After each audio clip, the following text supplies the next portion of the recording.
Hai guys, welcome back to Cejen Football. Dan ini video yang lumayan spesial karena pastinya weekend ini kita udah bakal mulai season baru, yaitu season 2016-17 di Premier League pastinya. Dan ini jadi season yang benar-benar gila banget. Setelah musim lalu pastinya Leicester City jadi juara Premier League, dan pastinya musim ini em, klub-klub besar udah pengen ngambil tahta mereka lagi istilahnya di posisi pertama tersebut. Dan gue bakal coba buat prediksi semua posisinya dari posisi pertama sampai ke 20. Dan prediction ini juga emang, ya, gue tadi sempet kayak lumayan lama sih gue kayak mikirnya segala macam. Gue bikin kayak based on pemain-pemain yang mereka beli, pemain yang mereka jual, terus juga mungkin manajer baru yang nanganin mereka, bahkan sampai ke pemilik klub ataupun investor. Jadi semuanya itu masuk ke perhitungan gue, dan semoga aja nanti di akhir musim pasti gue bakal um, bikin video kayak reaction gitu ke terhadap prediction yang gue bikin ini. Jadi gue bakal lihat, gue bakal kayak nilai gitu ntar, prediksi gue tuh seberapa banyak salahnya gitu. Jadi pasti nanti lumayan excited buat ditunggu nanti di akhir musim. Tapi pasti buat sekarang kita bakal coba prediksi dulu dari oh ya, bentar, gue mau jelasin dulu. Pastinya tiga tim terbawah itu bakal turun ke divisi bawah dari Premier League, yaitu Football League Championship dan relegated mereka. Jadi tiga tim terbawah itu yang merah udah pasti turun. Dan untuk musim ini Premier League tetap dapat 4 jatah buat Champions League. Jadi pastinya urutan 1 sampai 4 tuh bakal, 1 sampai 3 bakal automatically masuk ke group stage dari Champions League nanti di musim ke depan, musim selanjutnya. Dan posisi keempat itu harus lewat kualifikasi. Dan untuk posisi kelima itu masuk ke zona Europa League. Jadi untuk musim ini cuma ada 5 tempat untuk masuk ke zona Eropa pastinya. Jadi ini bakal jadi beda karena musim lalu lumayan banyak dapat Premier League, cuman karena koefisien atau apapun itu berubah. Jadi cuma 5 slot buat Eropa pastinya, 4 Champions League dan 1 buat Europa League. Cuman nih gue masih gitu nggak gitu tahu detailnya. Jadi pasti ntar mungkin kalau misalnya gue salah atau apapun, ntar gue bakal update. Tenang aja. Jadi kita bakal mulai aja langsung dari posisi ke 20. Tim yang gue prediksi bakal di posisi 20 adalah Burnley. Tim yang emang baru promosi. Jadi tim promosi yang menurut gue mereka bakal langsung terdegradasi lagi di musim berikutnya. Karena apa? Karena em, mereka nggak punya squad yang menurut gue mumpuni buat main di Premier League. Dan juga mereka beda dengan beberapa tim lainnya. Mereka nggak datangin main-main yang bagus. Mereka cuma datangin berapa pemain yang secara gratis. Ada Jamie Thomas, ada Robbie Leach, itu free. Terus mereka datangin juga Pope dari Charlton seharga 1 juta pounds. Jadi bukan signing yang marquee signing gitu. Walaupun emang nggak heran sih karena mereka kerap yang baru promosi. Cuman at least mereka harusnya datangin pemain yang ya cukup oke lah. Mesti Premier League, kualitasnya kualitas Premier League gitu. Cuman mereka nggak datengin pemain-pemain itu. Dan bahkan banyak beberapa pemain mereka yang keluar, kayak nama-nama kayak Joey Barton keluar. Terus ada Michael Duff yang udah retire. Terus ada beberapa nama lagi. Dan menurut gua mereka masih harus berjuang lagi di Championship di akhir musim, di musim 2 musim yang akan datang, berarti setelah mereka musim ini main di Premier League. Karena persaingan Premier League sekarang tuh benar-benar udah gila banget. Dan klub-klub kayak Burnley, klub yang baru naik promosi, menurut gue kalau mereka nggak bikin signing yang gede, mereka bakal susah banget kompetisi di Premier League ini. Dan yang berikutnya posisi ke-19 Sunderland, yang gue prediksi karena pasti Sunderland hoki banget musim lalu, berhasil lolos dari zona degradasi. Dan akhirnya Newcastle yang turun. Mereka finish di posisi 17 dan bukan musim terbaik mereka. Dan musim ini bukannya akan semakin gampang, tapi malah bakal semakin sulit buat Sunderland. Karena pasti musim lalu itu bisa dibilang musim yang terburuk buat tim-tim gede. Tim-tim papan atas tuh banyak banget kayak Chelsea yang bahkan finish di luar dari top 5. Itu kan kayak nggak kepikiran sama sekali. Dan bahkan di musim yang seperti itu Sunderland gagal finish di mid table. Jadi mereka malah finish tepat di atas zona degradasi. Dan mereka sampai sekarang belum datangin sama sekali pemain baru. Dan pemain-pemain mereka banyak banget yang keluar. Contohnya adalah Giaccherini. Terus ada Stephen Fletcher yang pergi ke Sheffield Wednesday. Terus ada West Brown juga yang keluar. Santiago Vergini yang dijual juga. Liam Agnew. Terus ada Matthews. Jadi ada Matthews loan doang sih. Cuman maksudnya kayak mereka nggak datengin pemain, dan mereka bahkan main-mainnya banyak yang keluar, dan manajer baru David Moyes. Kita nggak tahu sih David Moyes terakhir kali dia ada di Premier League sih gagal sih bersama MU. Cuman kita nggak tahu, nanti mungkin ada eh, apalah yang dia lakuin yang bisa bikin Sunderland bangkit. Cuman gue prediksi Sunderland bakal tetap turun, bakal tetap degradasi di musim ini. Mereka nggak punya cukup squad yang bagus buat main di Premier League, dan mereka juga bahkan nggak datangin siapapun. Dan kita langsung ke posisi 18 sekarang. Ada Hull City yang gue prediksi bakal turun juga. Jadi Hull City adalah salah satu tim promosi juga yang pastinya naik ke Premier League musim ini. Dan mereka juga bukan tim terkuat sebenarnya, walaupun mereka berhasil promosi, dan mereka juga baru datengin Jonathan Edwards secara gratis dari Peterborough dan Will Manion dari Wimbledon. Dan pemain-pemain mereka kayak Sonny Aluko yang udah nggak main di sana, terus Mohamed Diame juga yang dijual ke Newcastle dengan harga 4,5 juta pounds.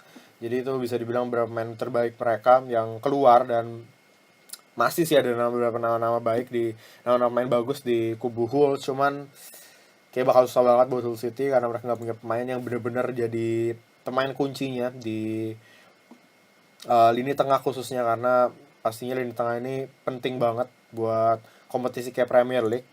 Dan next posisi ke 17 ada Watford yang gue prediksi bakal selamat dari zona degradasi, dan mereka bakal finish di posisi 17 musim depan. Jadi pasti Watford itu dengan Troy Deeney dan Ighalo di depan tuh ngeri banget. Mereka benar-benar bagus banget musim lalu. Dan bahkan mereka sebenarnya cukup oke di bursa transfer musim panas ini. Mereka datangin Isaac Success dari Granada. Lumayan mahal, 12,5 juta pounds. Terus ada Christian Kabasele juga 5,8 juta pounds. Terus ada Zuniga yang dipinjam dari Napoli. Dan ada beberapa pemain lagi. Cuman menurut gue Watford, karena yang tadi gue bilang musim 2016-17 ini Liga Inggris nggak bakal segampang musim lalu.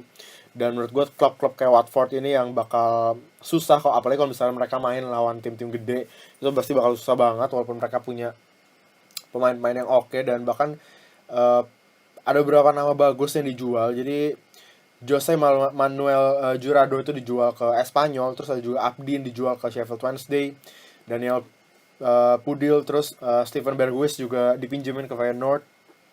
Ada beberapa pemain muda juga yang dipinjemin. Jadi istilahnya pemain bagus datang dan pemain bagus juga yang ada di klub mereka tuh keluar. Jadi kayak bakal susah juga buat Watford. Dan posisi ke-16 gue prediksi bakal Swansea City yang tempatin posisi tersebut, posisi ke-16. Dan walaupun mereka datangin beberapa pemain bagus nih, mereka datangin Leroy Fer, terus mereka datangin Mike van der Horn juga, dan ada Lorente juga striker yang didatangin.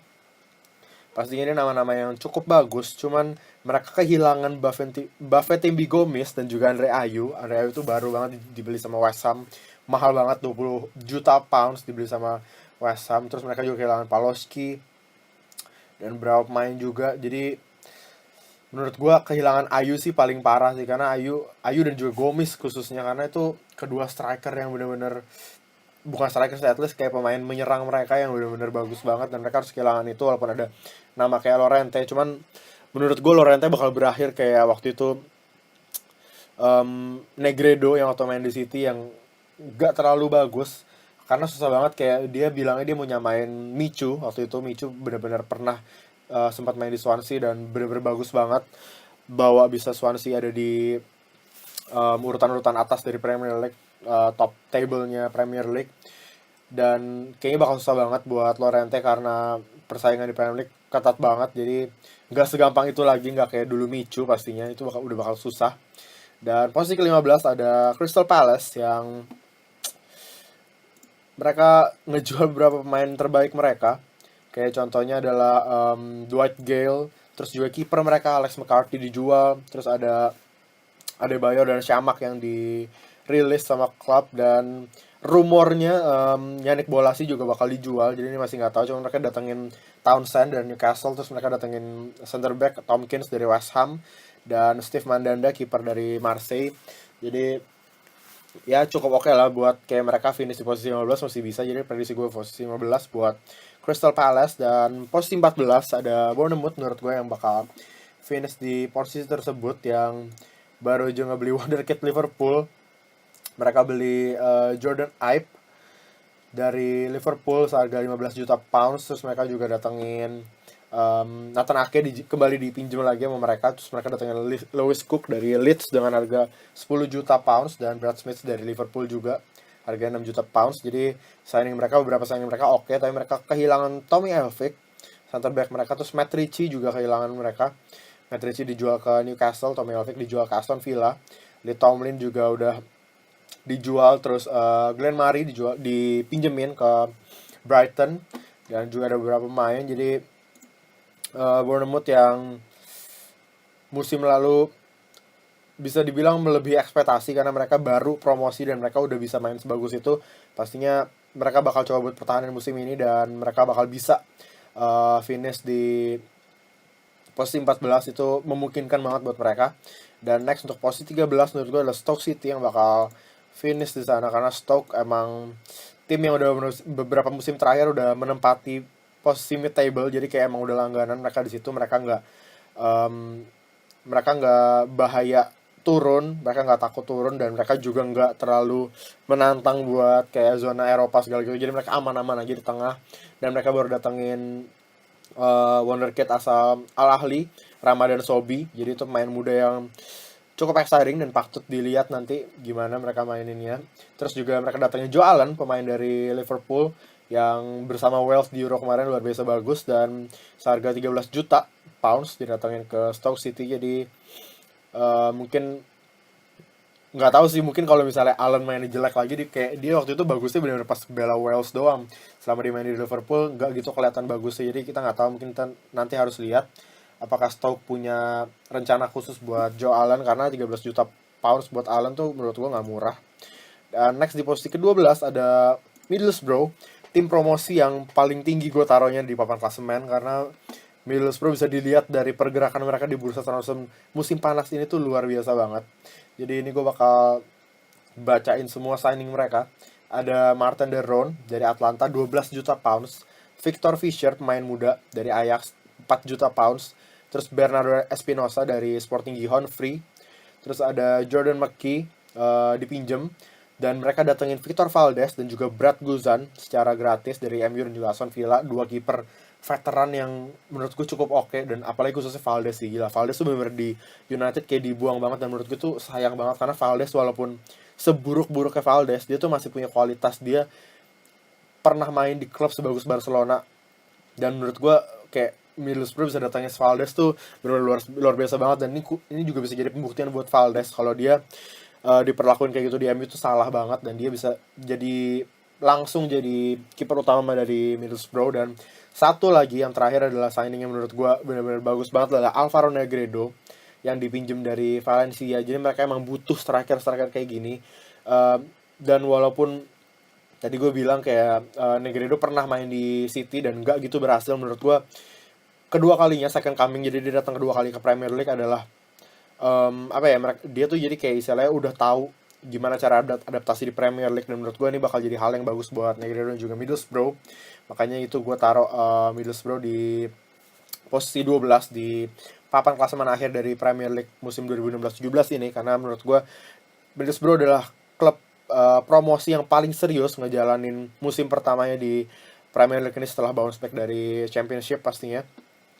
Jadi menurut gue mereka bakal, kalau misalnya gue salah dari 12 pun, at least mereka nggak bakal degradasi deh, kemungkinan besar, karena dilihat dari signing mereka benar-benar bagus banget. Dan pelatih mereka Karanka itu bukan pelatih sembarangan, itu bekas asisten Mourinho di Madrid. Jadi dia benar-benar belajar pastinya dari Mourinho, dari pelatih terbaik. Dan menurut gue ilmu yang didapat nggak bakal sia-sia, dan bahkan kalau misalnya dia bisa dengan tepat dia pakai itu ilmu yang didapat dari Mourinho, menurut gue Middlesbrough bakal mungkin malah lebih tinggi dari 12 finishnya.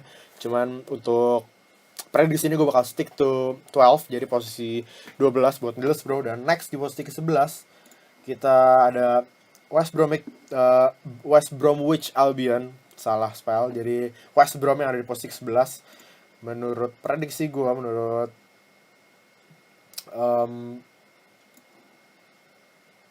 insting cenayang gua. Dan WBA ini baru datangin Matt Phillips dari KPR seharga 6 juta pounds, pemain yang cukup oke, pemain bagus. Dan tapi mereka cuma datangin dia doang nih, cuma datangin itu doang, dan mereka kayak kehilangan Lindegaard pastinya, terus ada Anichebe yang dilepas, dan juga Sessegnon dilepas juga, dan saga transfer dari Berahino masih nggak jelas.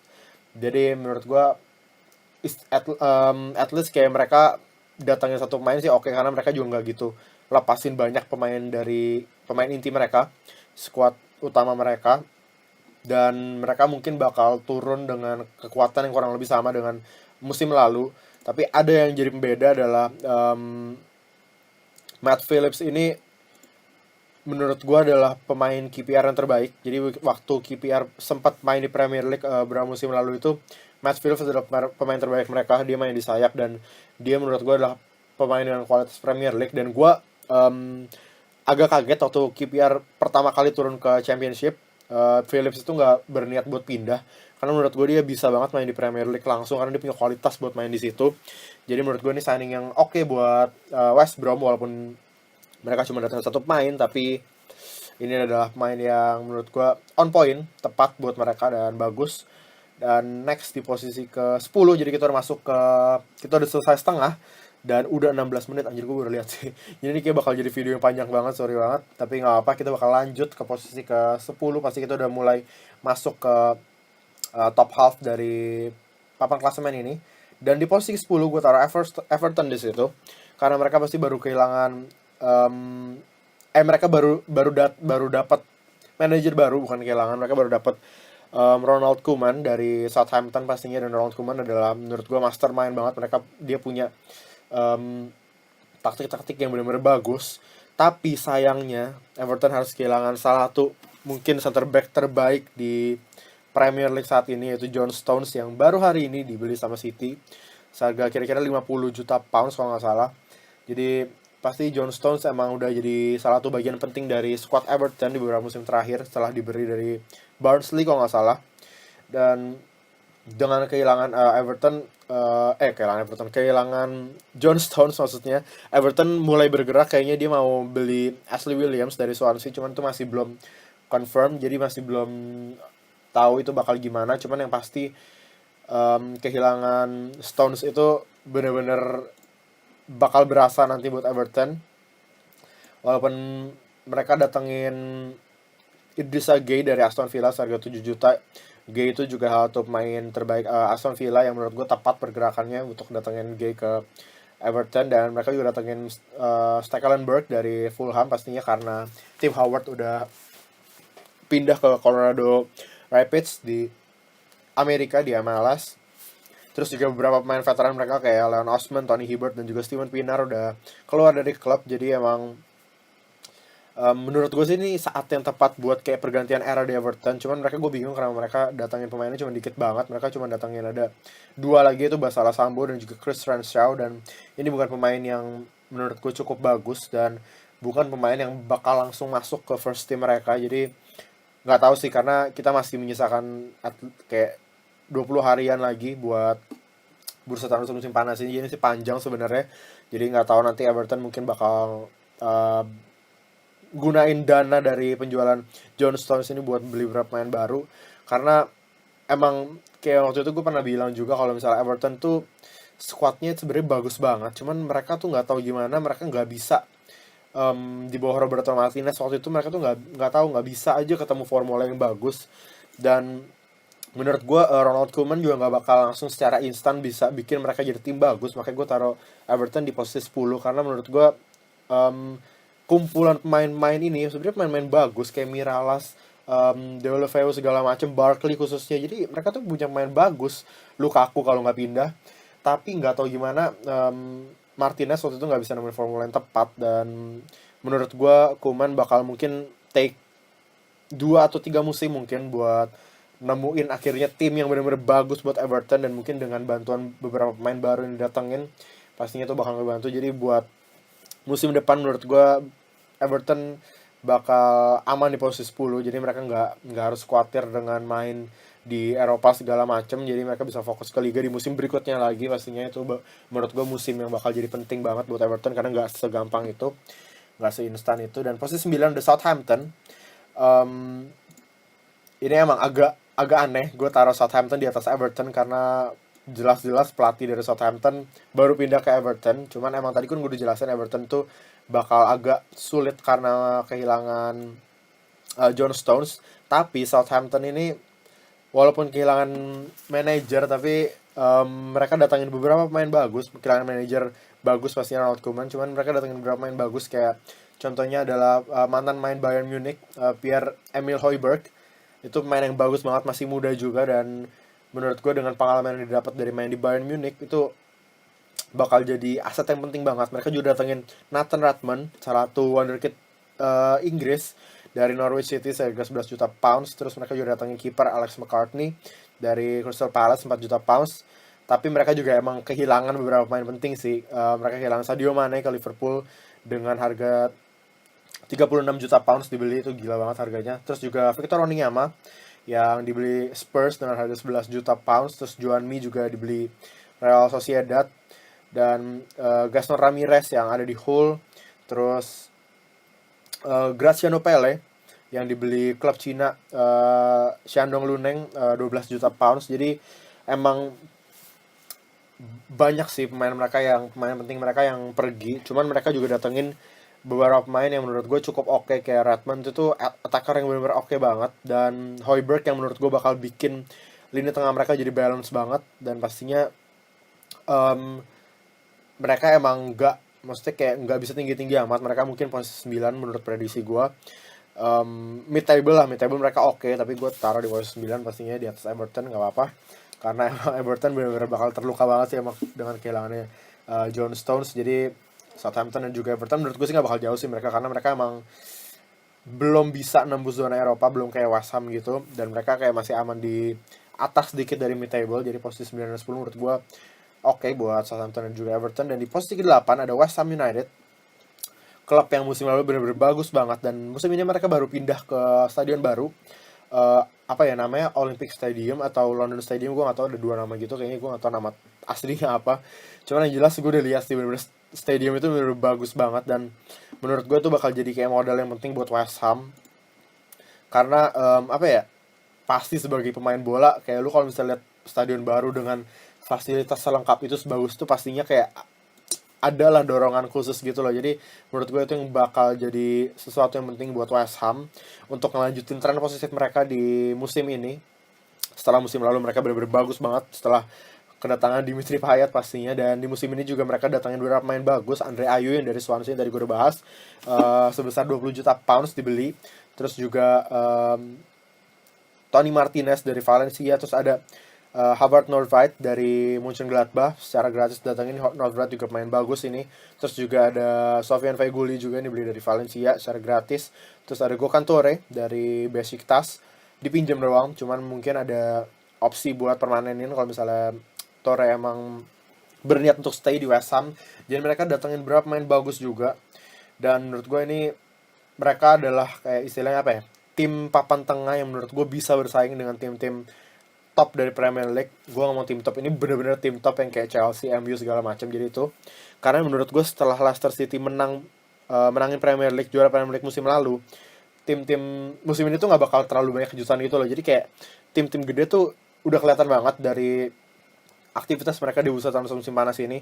Datangin pelatih kelas dunia, pemain-pemain kelas dunia, mereka gelontorin dana sebanyak-banyaknya tuh nggak masalah, karena mereka kayak istilahnya dipecut dengan kemenangan, dengan juaranya Leicester City. Mereka tuh benar-benar kayak dibangunin gitu loh, dan menurut gue musim depan mereka bakal benar-benar bangun semua. Raksasa-raksasa dari Premier League ini benar bakal bangkit. Makanya dari tadi lu lihat dari list sebanyak ini, sisa 7 posisi lagi, belum ada satupun tim gede yang muncul, karena emang gue tempatin semua itu di atas. Karena menurut gue bener-bener mereka itu bakal nunjukin kalau ini kita tuh tim raksasa di Premier League, dan ini saatnya kita step up dan bener-bener gak bolehin kejadian kayak musim lalu terulang, bisa klub kayak Leicester City yang jadi juara. Jadi emang itu alasan gue pastinya naruh klub-klub gede. Dan menurut gue yang tadi gue bilang, West Ham adalah salah satu tim yang bisa bersaing dengan tim-tim gede Premier League musim ini, musim 2016-17. Jadi mungkin mereka bisa take one or two games di kandang mereka dari mungkin Chelsea, MU atau siapapun tim gede tersebut, dan nggak sabar sih ngelihat performa Dimitri Payet lagi sama West Ham, karena pastinya Payet gila banget di Euro kemarin, benar-benar bagus banget. Dan kita langsung lanjut aja ke posisi 7. Sekarang ada Leicester City, juara Premier League musim lalu, yang gue prediksi bakal ada di em, posisi 7 nanti di akhir dari musim 2016-17. Karena gimana ya, kalau ngomongin Leicester back to back juara itu bener-bener unlikely banget, kayak itu bener-bener mujizat sih, sampai mereka bener-bener, menurut gue mereka bisa masuk top 5 aja, mereka bisa masuk zona Eropa di akhir musim depan. Tuh bener-bener udah pencapaian yang luar biasa banget buat Leicester. Tapi emang bukan nggak mungkin sebenarnya sih, makanya gue taruh mereka lumayan tinggi di posisi ketujuh, cuman belum nyampe zona Eropa, karena pasti mereka bakal struggle banget di awal-awal musim. Begitu nanti group stage dari Champions League mulai, mereka tuh benar-benar jadwalnya bakal padat banget, dan itu bakal nguji benar-benar kedalaman squad dari Ranieri. Dan kita sekarang lihat signing mereka sejauh ini, pasti mereka udah jual Golo Kante ke Chelsea, jadi mereka kehilangan salah satu pemain terbaiknya. Tapi mereka udah datengin penggantinya, udah nyiapin penggantinya, Nampalis Mendy dari Nice, harga 13 juta pounds. Mendy ini pemain yang bertipe kayak Kante, walaupun gak sebagus Kante, cuman Kante juga pertama kali datangin ke Leicester juga, siapa sih yang tahu Kante itu siapa gitu kan. Tapi pasti ada alasan di mana Ranieri ngeluarin duit sebanyak 13 juta pounds buat beli pemain yang satu ini. Pasti dia udah tahu Mendy ini bisa jadi pengganti dari Kante, mungkin nggak langsung secara instan di pertandingan perdana, tapi mungkin setelah di drill beberapa minggu mungkin baru bisa. Dan mereka juga datengin kiper Robert Zieler dari Hanover, 3 juta pounds. Terus juga back Luis Hernandez dan juga Raul Uche dari Vallecano. Dan yang penting ini dua nama terakhir ini, itu Ahmed Musa dan juga Bartosz Kapustka, wonderkid Polandia dari Cracovia, dibeli sebesar 8 juta pounds. Jadi ini lagi-lagi bukan uang yang kecil, tapi untuk beli pemain berusia 19 tahun ini menurut gue langkah yang tepat buat Ranieri, karena pastinya dengan squad Leicester yang kayak mereka butuh kedalaman squad nih. Mereka main Champions League, mereka main di Liga, jadwal mereka bakal full banget nanti begitu group stage mulai. Jadi mereka butuh kedalaman squad, dan pemain-pemain muda kayak gini menurut gue bakal step up nantinya. Karena pemain-pemain kayak gini tuh pastinya ada di dalam diri mereka. Mereka mau nunjukin sesuatu, mereka mau nunjukin kebolehan mereka di lapangan, dan itu bakal bisa terwujud kalau tim tersebut punya pertandingan banyak, dan Leicester punya itu. Jadi menurut gue semua signing Leicester ini tepat banget. Mereka beli pemain dari kiper, defender, tengah, mereka beli semua, sampai penyerang Ahmed Musa mereka beli. Jadi menurut gue ini benar-benar kegiatan transfer yang bagus banget dari Ranieri dan juga Leicester City. Pastinya dengan uangnya nggak dikit sebenarnya, cuman apa yang mereka dapat dari juara Premier League musim lalu tuh besar banget. Jadi pastinya ditambah dengan penjualan Kante, dan menurut gue mereka mungkin harus datangin satu atau dua pemain lagi lah, kayak pemain-pemain yang mungkin bisa jadi backup, atau bahkan kalau misalnya pemain yang bisa langsung jadi slot di starting lineup mereka, oke banget. Karena menurut gue ada beberapa posisi di Leicester yang kurang bagus sekarang. Hal itu adalah right back. Dennis Simpson menurut gue bisa jadi beban buat mereka musim depan karena dia kurang bagus. Terus juga bisa cari pengganti buat Christian Fuchs di posisi left back, karena Fuchs udah gak muda lagi. Jadi itu beberapa posisi di Leicester yang menurut gue masih kurang oke, tapi udah enough buat Leicester. Kalau misalnya gue lanjutin terus nih bisa sejam anjir videonya, karena emang gue punya beberapa ide gitu buat Leicester. Jadi mungkin gue bakal nanti bikin video terpisah aja buat Leicester City. Kita udahin sampai situ aja. Jadi lanjut ke posisi 6 sekarang. Di posisi 6 ada Spurs. Jadi ini no offense, bukan karena gue fans Arsenal atau apa, cuman menurut gue Spurs juga adalah salah satu tim, bahkan mungkin enggak sih, Arsenal juga sih. Jadi Arsenal sama Spurs ini nggak tahu kenapa di bursa transfer musim ini tuh nggak gitu jor-joran belanjanya, nggak kayak MU, nggak kayak City gitu. Karena Spurs cuma datangin dua pemain, Vincent Janssen yang merupakan top skor dari Eredivisie musim lalu, seharga 20 juta pounds, dan juga mereka datangin Victor Wanyama dari Southampton seharga 11 juta pounds. Walaupun ini emang bisa dibilang dua big signing buat Spurs, cuman udah itu doang, dan mereka kayak istilahnya mereka bakal tetap pakai mayoritas dari pemain yang berhasil sukses musim lalu, karena musim lalu mereka benar-benar luar biasa banget. Jadi mereka bakal kayak nama-nama kayak Arik Dayar, Dele Ali gitu, itu mungkin bakal main lagi nanti. Dan menurut gua itu di Premier League tuh nggak bisa kayak gitu. Di Premier League tuh benar-benar nggak bisa, karena manajer Premier League tuh benar-benar pinter-pinter banget, dan mereka nggak mungkin ngulangin kesalahan yang mereka lakukan di musim lalu. Jadi mereka pasti udah belajar dari semua pertandingan Spurs musim lalu. Mereka udah pelajarin semua pemain-pemainnya, mereka pelajarin formasinya dan kemungkinan-kemungkinan apa yang bakal terjadi. Mungkin misalnya ganti formasi di babak 2 atau segala macam.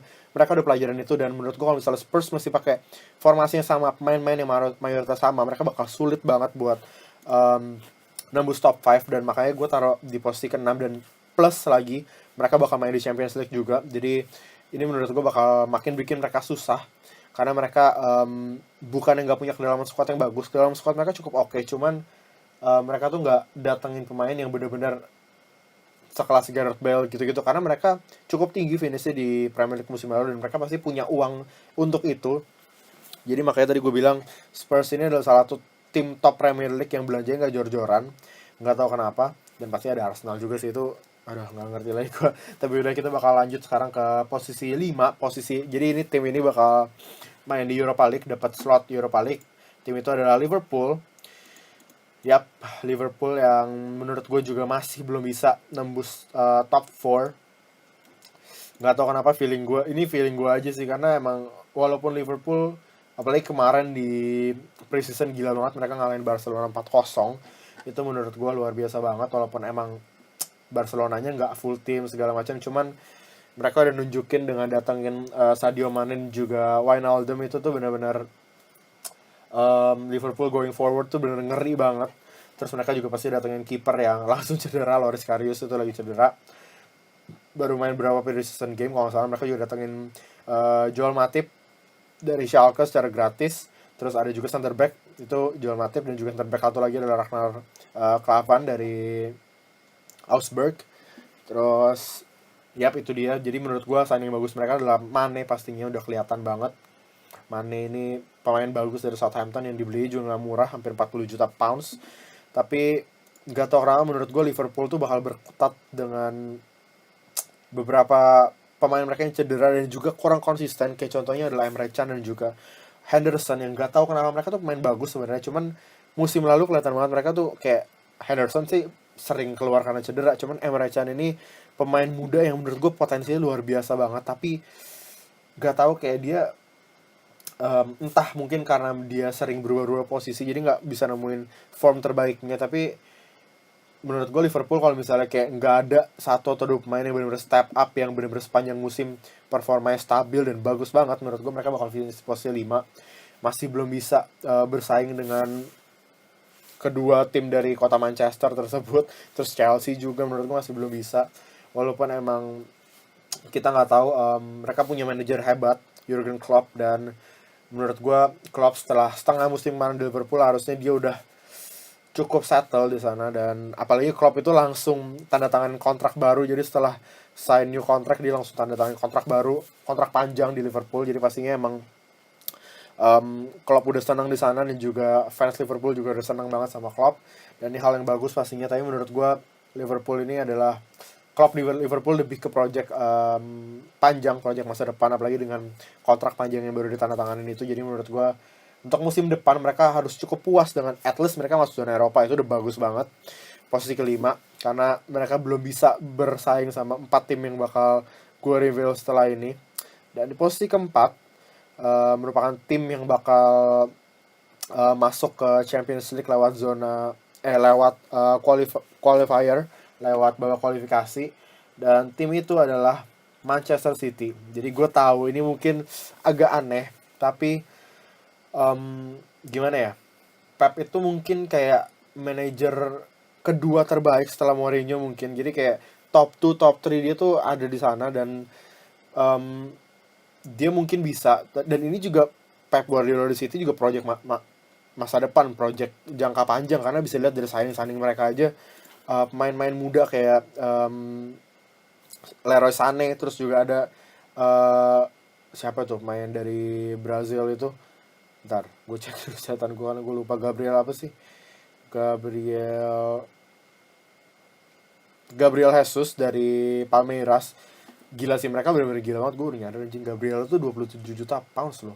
Terus mereka juga beli John Stones, pemain muda. Jadi mereka tuh pemain-pemain yang datangnya tuh banyak banget pemain muda. Alexander Zinchenko dari FK Juve itu tuh pemain muda semua. Begitu juga dengan Marlos Moreno. Jadi menurut gue nggak bakal seinstan itu City bakal bisa langsung rebut tatap juara Premier League lagi, karena Guardiola juga menurut gue agak sulit loh.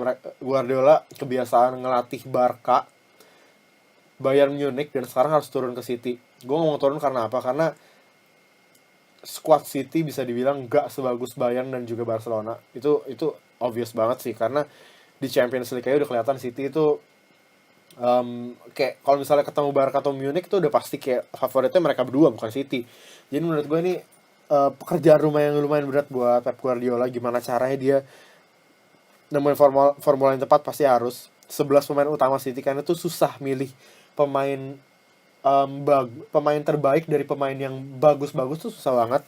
Dan City pasti dengan uang dan dengan pemain-pemain yang mereka datangin, gue lupa mention Gundogan dan juga Nolito yang datangin juga, dan itu bukan main buruk. Mereka tuh main-main yang bagus, dan Guardiola tuh benar harus gimana cara harus putar otak buat nentuin 11 pemain terbaik ini. 11 pemain yang bakal sepanjang musim jadi winning 11 ya istilahnya. Dan menurut gue nggak bakal seinstan itu, nggak bakal langsung satu musim bisa. Jadi makanya gue taruh itu di posisi keempat. Tapi don't get me wrong, kayak Guardiola itu tetap manajer bagus banget. Cuman mungkin setelah 2 musim atau 3 musim dia bakal ngerasain trofi di tanah Inggris akhirnya. Tapi emang City tetap ngeri banget sih musim depan. Cuman menurut gue 3 tim di atas ini bakal bisa lebih tinggi dari City. Dan di posisi ketiga adalah Chelsea yang ditangani oleh manajer baru, tactician asal Italia, Antonio Conte pastinya, dan juga beberapa signing baru mereka juga. Batshuayi itu pemain muda dari Belgia, striker dan bagus banget tuh, bisa jadi the next Drogba. Dan juga N'Golo Kante pastinya pemain yang istilahnya salah satu pemain yang bikin Leicester City juara musim lalu. Dan itu 2 pemain ini didatangin, dan mereka sebenarnya Chelsea itu udah punya squad yang bagus banget. Dan menurut gue Hazard ini waktu yang tepat buat Hazard nunjukin bahwa dia adalah masih salah satu pemain terbaik dunia. Jadi namanya nggak boleh dilupain setelah musim yang mengecewakan musim lalu pastinya. Cuma menurut gue Chelsea bakal bounce back dengan baik musim ini. Dan nggak tahu sih, feeling gue sih Chelsea masih punya beberapa signing lagi yang belum diumumin, mungkin sampai nanti deadline day. Jadi patut kita tunggu, karena mereka baru sejauh ini datangin 2 pemain ke Stamford Bridge. Dan kita bakal coba cek Mohamed Salah yang dijual ke Roma 12 juta pounds. Terus pastinya Nathan Ake tadi dipinjemin ke Bournemouth. Terus selebihnya sih nggak ada, kayak pemain-pemain mereka ya masih tetap di sana semua. Nemanja Matic, terus Diego Costa yang di awal Gustav Anderson dirumorin bakal pergi, cuman kelihatannya enggak, karena Conte kayaknya punya rencana buat dia. Terus juga nama-nama kayak Hazard, Willian gitu tuh benar-benar pemain-pemain bagus yang menurut gue mereka bakal kayak apa ya, mereka bakal gak mau ngulangin kesalahan musim lalu yang mereka finish di posisi 10. Mereka bakal bener-bener berjuang buat musim ini, dan mereka bisa di posisi ketiga tuh bisa banget. Apalagi dengan Conte yang bisa dilihat di Euro kemarin bersama Italia, bener-bener gila banget formasi yang dicoba-coba itu. Dia bener-bener berani banget pakai 3 back segala macam. Itu menurut gua modal yang bagus buat Chelsea, dan Conte bakal jadi manajer yang bagus untuk Chelsea. Dan di posisi kedua ini bisa jadi kontroversi sih, karena gue fans Arsenal dan gue taruh Arsenal di posisi kedua. Jadi pastinya lu tahu siapa yang gue pikir bakal jadi juara adalah MU United pastinya, yap. Karena baru hari ini juga mereka, gue bahas Arsenal dulu bentar. Jadi MU ntar gue bahas. Tapi Arsenal, kenapa gue taruh di posisi 2? Karena walaupun Arsenal itu fans Arsenal di seluruh dunia itu benar kecewa sama Wenger di bursa transfer musim panas ini. Karena apa? Karena mereka tuh udah teriak-teriak Arsenal butuh striker tuh udah dari nggak tahu, udah dari berapa tahun lalu, tapi tetap aja Wenger nggak mau beli striker. Dan nggak tahu kenapa Wenger tuh selalu kayak pre-season selalu kayak bilangnya kita bisa, pasti kita bisa, kayak kita ada Walcott, kita ada Giroud, kita ada Welbeck, bla bla bla. Cuman emang ya sejujurnya emang Arsenal tuh butuh striker, nggak bisa dipungkiri itu, karena kita butuh striker yang kayak sekelas Higuain, dan Higuain akhirnya pindah ke Juventus kan, itu karena Wenger beberapa musim lalu nggak mau gerak cepet. Tapi menurut gua Wenger tuh ngelakuin satu signing yang bener-bener bagus, yaitu Granit Xhaka pastinya. Ya bukan si orang Jepang itu yang gua bahkan nggak tahu namanya. Pokoknya si Granit Xhaka ini bener-bener bagus banget menurut gua. Ini selain striker, menurut gua posisi yang penting lagi yang Arsenal butuh benarnya adalah posisi central defensive mid, pemain holding midfield, dan Xhaka ini bisa jadi jawaban. Jadi menurut gue Xhaka ini benar-benar pemain yang bagus banget. Dia udah terbukti di Euro. Dia adalah pemain defensive mid yang istilahnya tuh berani ngelakuin pekerjaan kotor. Dia nggak takut ngelakuin tackle segala macam, dan passing dia juga benar-benar bagus. Dan dia pemain yang serba bisa, main versatile, yang menurut gue bakal benar-benar fit banget di line up dari Wenger. Dan dia pemain yang bisa nyetak gol juga. Jadi ini benar-benar bagus banget buat Arsenal. Dan menurut gue apa yang bisa bikin Arsenal finish setinggi itu di posisi kedua, apa pemain-pemain Arsenal ini udah istilahnya musim lalu mereka udah berjuang bersama, mereka nggak terlalu banyak pemain yang datang dan pergi, dan menurut gue ini yang bikin Arsenal bisa finish tinggi di musim depan, di musim ini maksud gue, kita anggap musim ini musim 16-17 pokoknya, di musim ini. Karena juga kayak pemain-pemain kayak Walcott, kayak Chamberlain, pastinya itu tuh udah, mereka tuh udah main lama banget. Dan menurut gue salah satu hal yang dibutuhin selain butuh pemain bagus buat uh, duel di Premier League musim ini adalah harus punya harmonisasi tim yang bagus. Dan Arsenal tuh terkenal dengan ruang ganti yang bisa dibilang cukup harmonis, kayak mereka dengan pemain-pemain kayak model Cazorla segala macam itu tuh nggak ada ketegangan. Dan juga Ozil, Giroud, mereka tuh benar-benar bersahabat baik di dalam dan di luar lapangan, itu benar-benar kelihatan banget. Dan menurut gua hal ini yang bakal bisa jadi kunci buat Arsenal bisa finish di posisi kedua musim ini.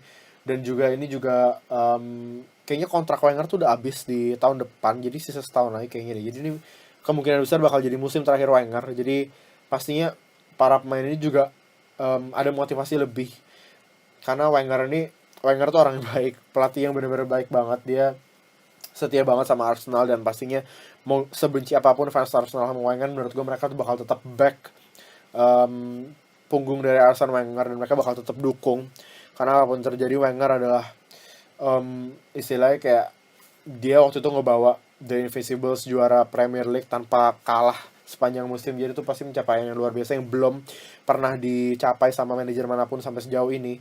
Tapi menurut gue kalau Arsenal bisa ngejalanin itu, Wenger bisa nemuin formula yang tepat. Dan satu lagi yang penting, nggak ada badai cedera yang ngelanda Arsenal lagi di bulan-bulan Desember Januari. Arsenal bakal bisa finish di posisi kedua, karena menurut gue ini waktu yang tepat banget di saat semua manajer baru, manajer Chelsea, manajer City, manajer Liverpool, semua lagi transisi, manajer baru masuk, lagi mulai adaptasi. Menurut gue ini saat yang tepat buat manajer yang udah belasan tahun jadi manajer di Arsenal.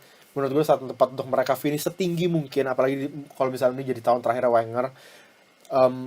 Gue nggak bisa bilang, gue nggak jamin mereka bakal juara sih, cuman at least posisi kedua menurut gue udah bagus banget buat Wenger. Karena apa ya, jadi kayak ini kayak apa sih, kayak hadiah terakhir buat Wenger gitu. Dan di posisi pertama pasti kayak udah lihat udah ada di situ, yaitu MU yang bakal jadi juara menurut gua. Karena menurut gua MU punya segalanya buat jadi juara. Penjaga gawang David De Gea pastinya udah nggak bisa dipungkiri lagi, tuh salah satu penjaga gawang terbaik di Premier League. Terus juga defender Chris Smalling di Euro kemarin bagus. Terus apalagi dengan datangnya Eric Bailly, benar-benar bagus juga. New signing, pemain muda yang masih bisa berkembang dengan baik di bawah Mourinho. Terus mereka bahkan masih punya Phil Jones, masih punya Daley Blind juga yang berhasil dipoles sama Louis van Gaal kemarin jadi center back. Dan Luke Shaw, left back yang balik dari cedera. Dan Luke Shaw udah kelihatan di pre-season kemarin benar-benar bagus banget. Udah kelihatan bahwa dia itu emang pemain muda yang bagus, walaupun harus patah kaki kemarin, tuh benar-benar sayang banget. Dan menurut gue Luke Shaw bakal jadi salah satu left back terbaik Premier League lagi musim ini. Right back, walaupun bukan right back murni, tapi Antonio Valencia menurut gue juga udah menjelma jadi salah satu right back terbaik di Premier League, karena dia punya satu hal yang gak dimiliki sama mayoritas dari right back di Premier League. Dia punya crossing yang benar-benar bagus banget, tuh udah kelihatan dari Community Shield kemarin.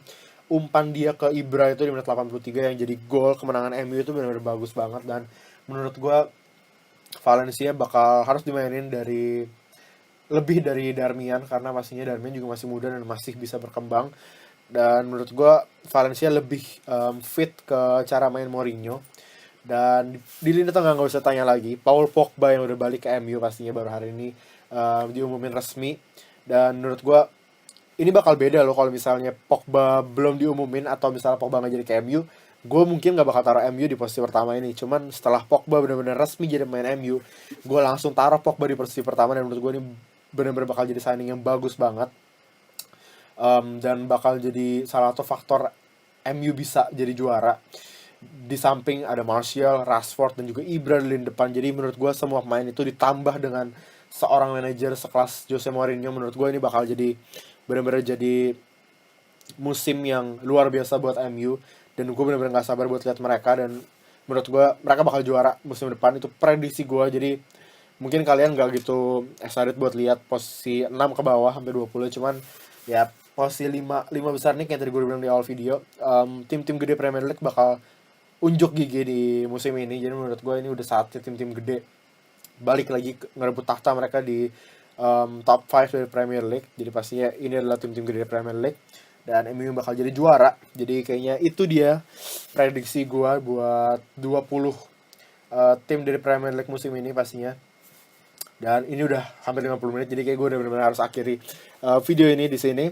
Jadi pastinya kalian juga boleh coba-coba prediksi, komen di bawah aja mungkin, atau mention kita di Twitter @footballcjm pastinya. Dan nanti gue bakal coba lihat juga, dan mungkin gue bakal sediain kayak template-nya buat prediksi, jadi kalian tinggal tulis aja nanti. Jadi kayak itu aja buat video kali ini. Thanks for watching, apalagi kalian yang udah 47 menit nonton gue sampai akhir gini, kayak luar biasa banget. Props to you guys, jadi thank you banget. Don't forget to like, subscribe, and I'll see you in the next one. Bye. Song